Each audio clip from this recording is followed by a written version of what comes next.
Hi friends, अगर आपके एक घुटने में दूसरे घुटने के मुकाबले कुछ ज़्यादा ही सूजन है या डॉक्टर ने आपको बताया है कि आपके घुटने में पानी भर गया है, इसमें जैसे ही आप अपने पैर को ऊपर उठाते हैं तो एक तो पूरी तरीके से पैर उठता नहीं है और अगर मोड़ते हैं तो ये पैर आपका पूरी तरीके से मोड़ता नहीं है, बहुत ज़्यादा आपको दर्द होता है, या जब आप चलते हैं तो आपका घुटना लोड नहीं लेता है, स्टिफनेस बहुत ज़्यादा महसूस होती है। अगर आप कुछ समय ज़्यादा चल लेते हैं, ज़्यादा बैठ जाते हैं या सीढ़ी चढ़ उतर लेते हैं तो आपके घुटने में सूजन बढ़ जाती है। आपने इसमें एमआरआई करवाया है और एमआरआई में लिखा हुआ है नी फ्यूजन सीन। तो कुछ लोग इसमें बहुत ज़्यादा परेशान हो जाते हैं कि हमने एसीएल टियर के बारे में सुना है, यानी कि लिगामेंट टूटने के बारे में सुना है, गद्दी फटने या मेनिस्कस टियर के बारे में सुना है, ऑस्टियोआर्थराइटिस के बारे में सुना है, लेकिन ये नी इफ्यूजन क्या चीज़ है। तो आज की इस वीडियो में हम आपको बताएंगे कि अगर आपके घुटने में पानी भर गया है तो आपको क्या घरेलू उपचार करना चाहिए जिससे आपके घुटने में सूजन कम हो,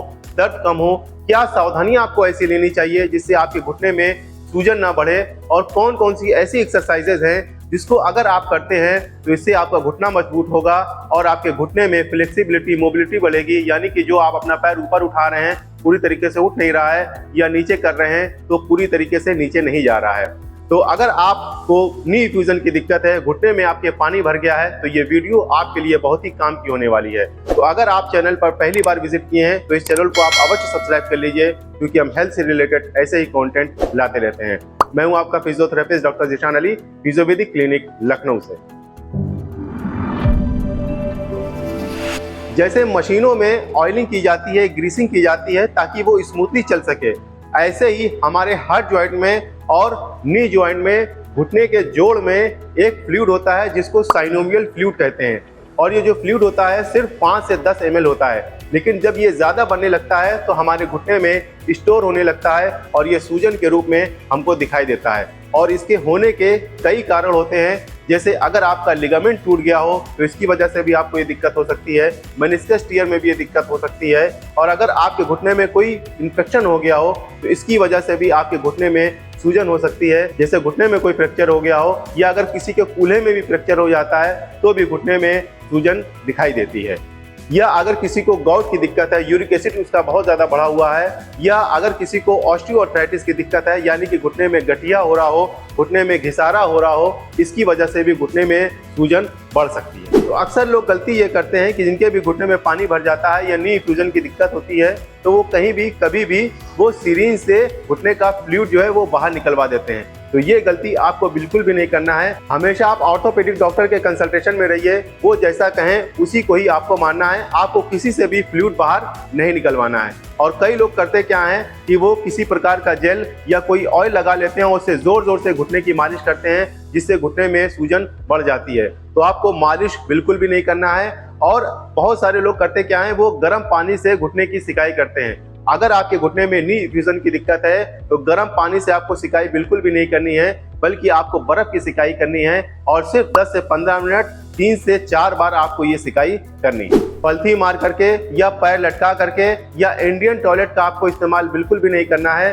और एक खास बात आपको करनी है कि आपको इसमें कंप्रेशन करना है, यानी कि नी कैप लगा करके रखना है। लेकिन कई सारे लोग नी कैप नहीं लगाते हैं, डॉक्टर जबकि सलाह देते हैं कि आपको नी कैप लगाना है, लेकिन वो लोग दिन भर नी कैप लगाए रहते हैं या रात भर नी कैप लगाए रहते हैं और उनको मालूम नहीं कि किस तरह का नी कैप पहनना चाहिए। तो आई कार्ड में लिंक है, ये वाला वीडियो भी आप जरूर जाकर देखिएगा। इससे आपको पता ये चलेगा कि आपको नी कैप किस प्रकार का लगाना चाहिए और कितनी देर तक लगाना चाहिए। और जब भी आपके घुटने में पानी भर जाए, नी फ्यूजन की दिक्कत हो, तो आपको ज़्यादा से ज़्यादा रेस्ट करना है, क्योंकि अगर आप इसमें ज़्यादा चलेंगे, सीढ़ी चढ़े उतरेंगे तो आपके घुटने में सूजन बढ़ेगी।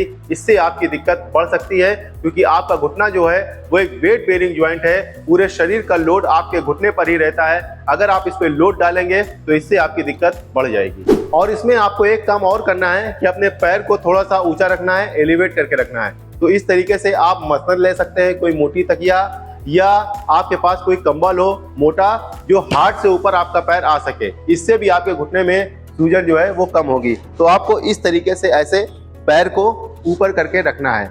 और आपको एक काम और करना है, हमेशा आप उंगली को इस तरीके से ऐसे चलाते रहिए, कुछ देर पे अपने पंजे को इस तरीके से ऐसे चलाते रहिए।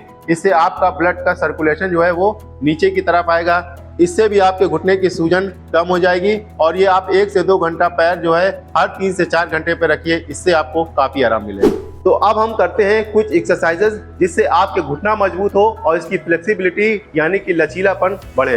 तो आपको करना यह है, इस तरीके से ऐसे लेट जाना है, ऐसे लेट जाना है और अपने एक पैर को इस तरीके से मोड़ लेना है और अपने पंजे को खींच के घुटने को टाइट करके आपको ऊपर की तरफ इस तरीके से ऐसे उठाना है। 45 डिग्री पे आपको इस तरीके से जब उठाएंगे तो आपके घुटने में एक कॉन्ट्रैक्शन, यहाँ पे जो क्वाड्रिसेप्स मसल्स होती है, यहाँ पे एक कॉन्ट्रैक्शन फील होगा। इससे आपका घुटना जो है वो मजबूत होगा और आपकी स्वेलिंग भी इस एक्सरसाइज को करने से कम होगी।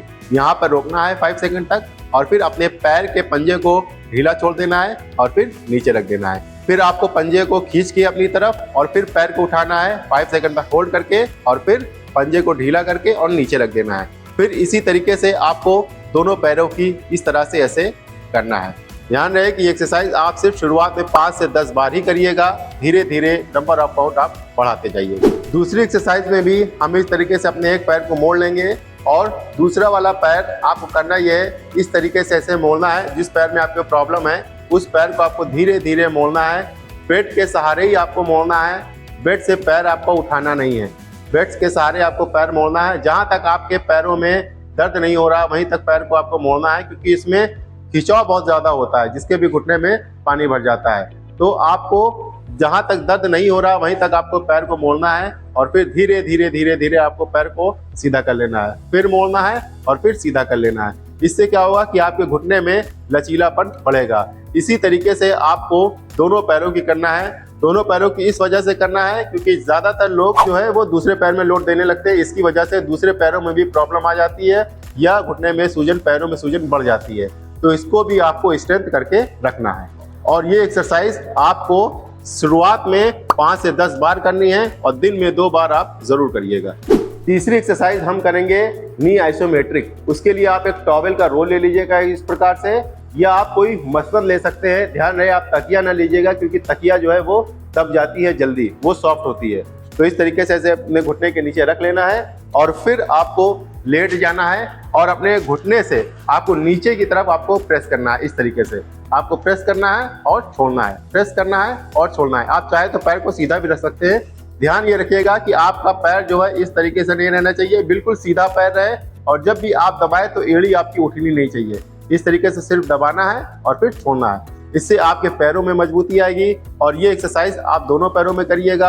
आप ये एक्सरसाइज 20 से 25 बार करिए और दिन में 2 बार आप जरूर करिएगा।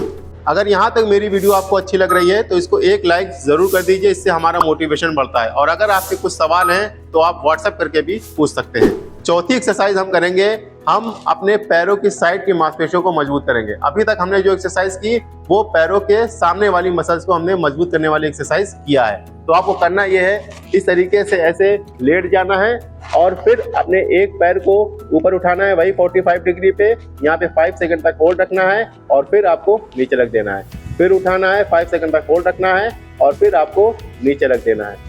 आपको इस तरीके से ऐसे नहीं करना है बल्कि पूरा आपको करवट लिए रहिएगा। और इसी प्रकार से आपको दोनों साइड इस तरह से ऐसे करनी है। इससे आपकी जो है साइड वाली जो मसल्स है वो स्ट्रांग होगी, क्योंकि इसके भी वीक पड़ जाने से आपके घुटने में, आपके पैरों में सूजन आ जाती है। 5वीं एक्सरसाइज हम करेंगे, उसमें हम पेट के बल लेट जाएंगे और जो है अपने एक पैर को इस तरीके से ऐसे बहुत ऊपर नहीं उठाना है। आपके कूल्हे का मूवमेंट नहीं होना चाहिए, बल्कि आपको धीरे से ऐसे उठाना है ऊपर और रोक के रखना है 5 सेकंड तक और फिर नीचे। इसी तरीके से आपको दोनों पैरों की करना है। इससे क्या होगा कि आपकी हैमस्ट्रिंग मसल जो है वो मजबूत होगी, क्योंकि इसके भी वीक पड़ जाने से आपके घुटने में ऑस्टियोआर्थराइटिस, घुटने में दर्द, घुटने में सूजन जो है वो आ जाती है। तो ये भी एक्सरसाइज आप 5 से 10 बार करिए शुरुआत में। इससे आपको काफी आराम मिलेगा और ये मसल्स आपकी धीरे धीरे मजबूत होने लगेगी। और आपको एक बात जरूर ध्यान रखना है, ये जो भी एक्सरसाइज हमने आपको बताई है ये नी इफ्यूजन के लिए है, नी इन्फेक्शन के लिए नहीं है। आप ये बात ध्यान रखिएगा, जब भी आपको डॉक्टर बताए कि आपको कुछ एक्सरसाइजेस करनी चाहिए नी इफ्यूजन के अंदर या घुटने में पानी भर गया है, तभी आप इस एक्सरसाइज को परफॉर्म करिएगा, या आप किसी फिजियोथेरेपिस्ट से भी कंसल्ट कर सकते हैं। और अगर आपके कुछ सवाल हैं तो आप कमेंट करके भी बता सकते हैं। और घुटने के दर्द में आपको क्या चीज़ नहीं खाना चाहिए, क्योंकि अगर आप ऐसी चीज़ें खाएंगे जिससे आपके घुटने में सूजन बढ़े, दर्द बढ़े, तो एक्सरसाइज करने का कोई मतलब नहीं है। तो आप ये वाली वीडियो जाकर जरूर देखिएगा। Thank you very much.